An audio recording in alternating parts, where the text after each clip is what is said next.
fail not. Is God fair? No, he's not fair, and that's what's so beautiful. Fair would have been this. We're deceived by Satan. We separate ourselves from God. God is the source of life. We cease to exist. That was our choice, and that would have been fair. But the truth, the most powerful thing in the universe, is God is who he says he is. He does play by his own rules. He is self-sacrificing, so much so that God, in the form of Jesus Christ, took our sin that we deserve, that's what we deserve, death, upon himself, so that we could live, and not just live, but, goodness gracious, we're like God's throne in the universe for eternity. We know that is not fair, people. Romans 9:20. Who are you, O man, to answer back to God? Well, what is molded say to its molder? Why have you made me like this? Has the potter no right over the clay to make out of the same lump? I love that it says a lump. One vessel for honor use and another for dishonorable use. Here's the question I think we should be asking. Why do good things happen to bad people? We're all bad. I just want to take a moment to tell you why I'm a Christian. I think Christianity is the only religion where my works don't save me.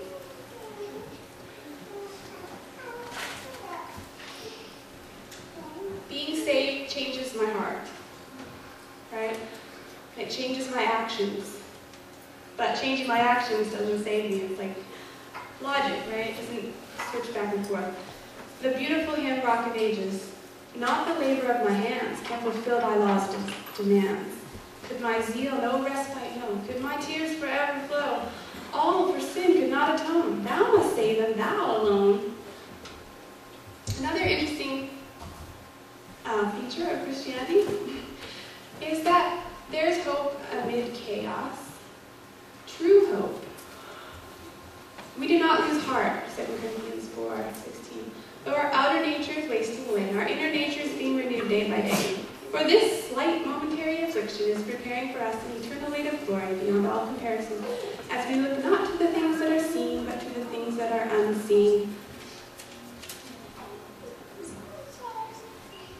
And also unique to Christianity is the faith factor. I want to talk about this a little bit. The Bible says, this is a really important verse to me. It's not just do-dog faith, this and that. Without faith it is impossible to please him. For whoever comes to God must believe that he is, and that he is a rewarder of them that diligently seek him. We as Adventists believe that there is a time of trouble coming. Daniel 12, there's a time of trouble such as never has been since there was a nation until that time. He has referred to it as the time of Jacob's trouble.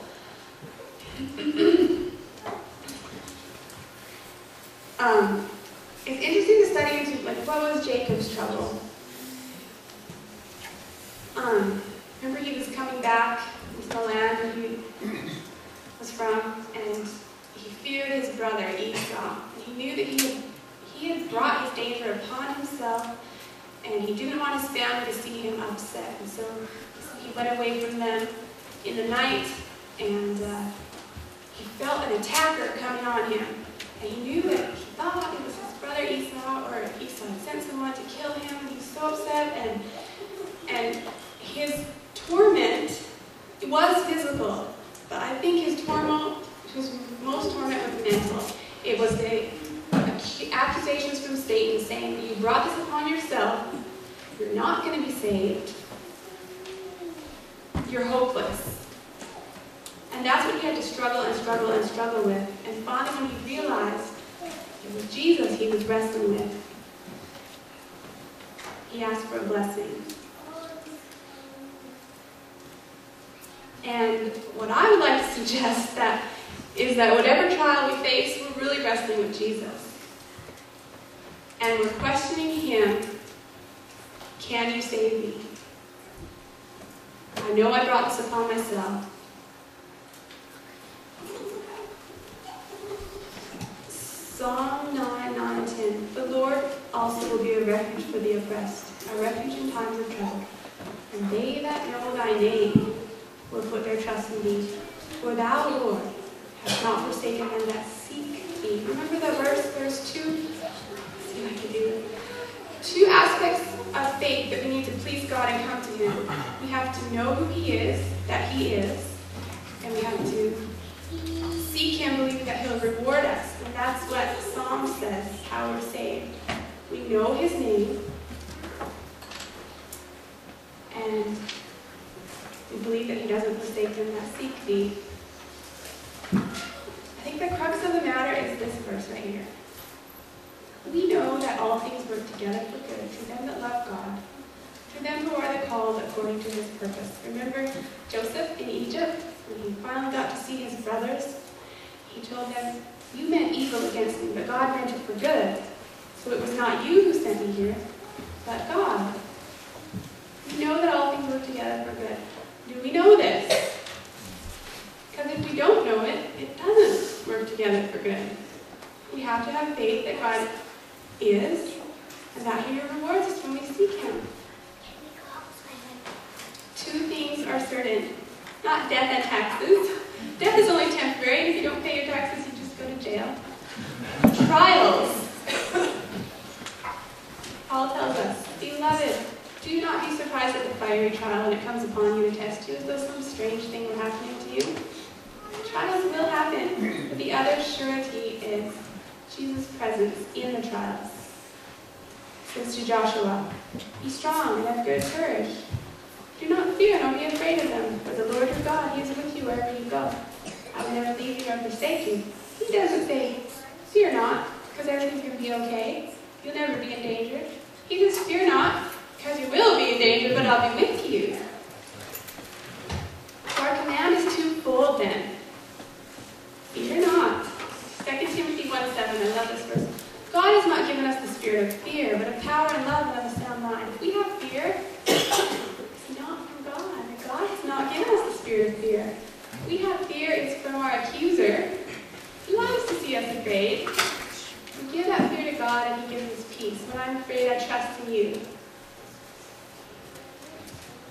And the second command, be of good cheer. Again, Jesus tells us you will have trials. In this world, you will have tribulation. This is right before he left his disciples to die on the cross.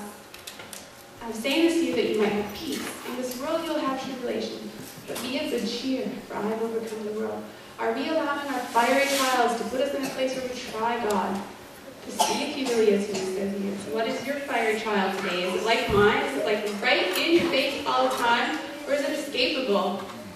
Can you run away from it? Remember, God inhabits the praise of his people. Are you praising him? Or are you fearful without good cheer? Remember, sometimes the only miracle we will receive is the miracle of a changed heart. And that is a miracle.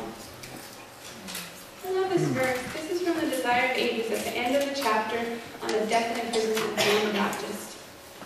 After John, he got discouraged down there in that dungeon.